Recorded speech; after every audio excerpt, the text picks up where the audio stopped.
Malakas na flashlight, durable at affordable, i-check mo na ang yellow basket. Ang ganda nga ng flashlight na ito dahil may telescopic features at may pa-lantern pa. Bukod sa napakalakas na ilaw ay meron din itong 5 light modes. Meron itong high, medium, low, strobe at SOS light mode. At eto naman ang lantern features ng flashlight na ito. I-extend nyo lang ang flashlight at ayan na yung ilaw sa gitna.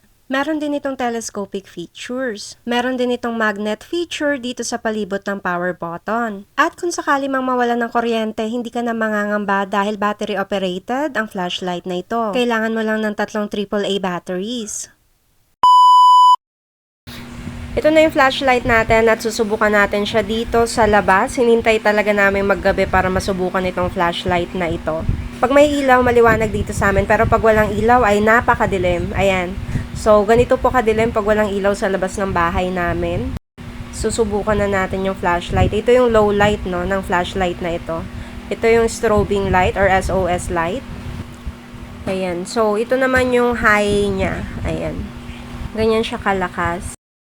At ito naman yung kanyang lantern feature. So, for example, nasiraan kayo sa gitna ng daan. Pwede nyo itong gamitin as a lantern pag magkaayos kayo ng sasakyan. Ayan.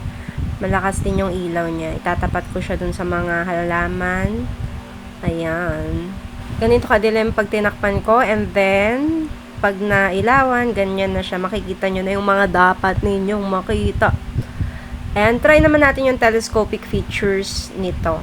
Para mag-zoom in, tama ba? Zoom in ba tawag siya? Ayan. Para mag-focus siya dun sa isang spot lang, is extend nyo lang yung inyong flashlight. And titignan natin kung gaano kalayo yung mararating niya. Ayan. Nako, di pa napasok yung sapatos ng anak ko. Ayan. Ayan yung poste ng kuryente.